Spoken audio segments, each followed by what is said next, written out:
بسم الله الرحمن الرحيم، والصلاة والسلام على رسول الله صلى الله عليه وعلى آله وصحبه وسلم. زي ما وعدتكم يا حبايبنا، هنعمل النهاردة إن شاء الله تورتاية حلوة وجميلة كده بمناسبة عيد ميلاد الولاد. وهوريكم بالطريقة وبالتفاصيل احنا هنعملها ازاي. يلا نبدأ. صلوا بينا على الرسول صلى الله عليه وعلى آله وصحبه وسلم.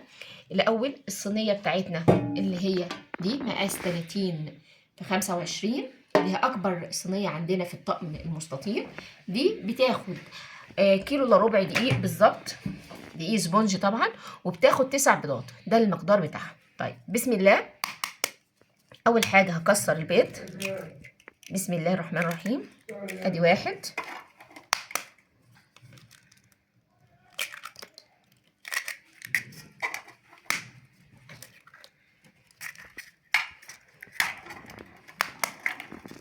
طبعا يا حبايبنا انا هعمل نص شوكولاته او 3/4 شوكولاته وربع فانيليا، عشان انا ولادي بيحبوا الشوكولاته جدا. فهعمل الاول 6 بيضات ونص كيلو دقيق، دول هعملهم شوكولاته تمام، والثلاث بيضات التانيين هعملهم فانيليا تمام. طيب ادي انا كسرت الست بيضات الاولانيين، وادي نص كيلو دقيق شوكولاته سبونج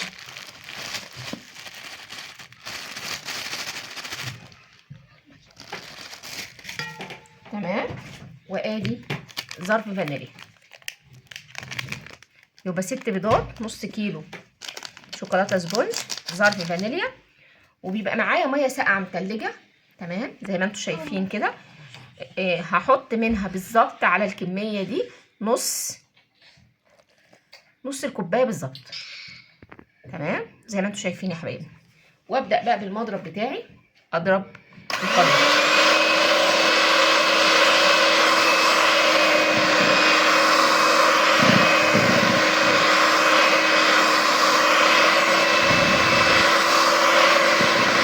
خلاص يا حبايبنا، هنعمل بقى ان شاء الله النص التاني اللي هو الربع كيلو دقيق سبونج والثلاث بيضات. بسم الله الرحمن الرحيم.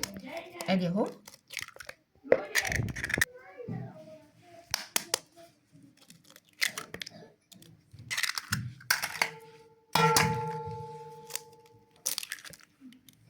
ربع كيلو دقيق فانيليا، مش عليه شوكولاته. هو الدقيق السبونج ده انواع شوكولاته او فانيليا. ده ربع كيلو، 3 بيضات تمام. وانا بحط فانيليا علشان خاطر الزفاره. وزي ما انتم شايفين احنا حطينا نص كيلو دقيق، نص كوبايه ميه على الربع كيلو دقيق، هنحط ربع كوبايه ميه ساقعه طبعا. ادي ربع كوبايه بالظبط تمام كده. ونبدا نضرب الكلام ده كله مع بعض. حبايبنا بصوا معانا كده بعد ما ضربناها 10 دقايق كاملين، ادي الربع كيلو الدقيق السبونج الفانيليا، وادي النص كيلو الدقيق الشوكولاته تمام. لازم نقعد نضرب فيهم جامد يا حبايبنا لحد ما يوصلوا للقوام ده تمام كده. انا عملت طبعا زي ما قلت لكم، ولادي بيحبوا الشوكولاته لكن جوزي بيحب الفانيليا، فاهو نراضي كل الاطراف. شايفين معايا طبعا عملت ورق زبده علشان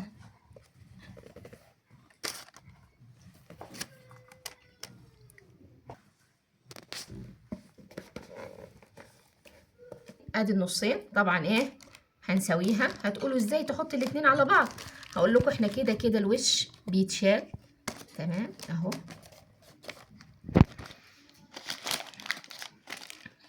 ان شاء الله تبقى حاجه وجميله في بيتك من غير ما تتكلفي اي حاجه بره، ومن غير ما تجيبيها بالشيء الفلاني، لا حاجه كده تمام وخلاص. وانتظرونا بقى بعد النتيجه، بعد ما تصلوا على سيدنا النبي حبيبكم صلى الله عليه وعلى اله وصحبه وسلم. ولو وصلتوا معايا لحد هنا ما تنسوش تدعمونا في القناه وتصلوا بينا على حبيبنا النبي صلى الله عليه وعلى اله وصحبه وسلم. وكده يا حبايبنا وصلنا للنتيجه النهائيه للتورته الجميله بتاعتنا، وادي الشكل النهائي ليها. شايفين؟ صلوا بينا على رسول الله صلى الله عليه وعلى آله وصحبه وسلم. التزيين طبعا ده حاجه ايه، حاجه براحتكم انتوا جدا. انا بس عشان ولادي بيحبوا الشوكولاته وبيحبوا الشيكوبون، فانا زينت لهم بصوص الشوكولاته والشوكولاته اللي هي الشيبس والشيكوبون. ودي النتيجه النهائيه.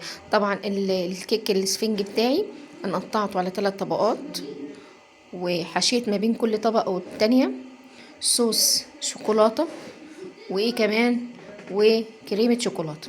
تمام. بس للاسف الكاميرا كانت طافيه فما قدرتش اصور لكم الحشو، بس اوعدكم ان انا هعمل واحده تاني باذن الله وهوريها لكم. وادي النتيجه النهائيه. وما تنسوش تدعمونا في القناه، وربنا يصلح حالنا وحال اولادنا ويفرحنا ويفرحهم دايما. وكل سنه وانتم طيبين يا حبايبنا. واخر كلامنا ان احنا نصلي على حبيبنا النبي، ما تنسوش صلوا بينا على رسول الله. والسلام عليكم ورحمه الله وبركاته.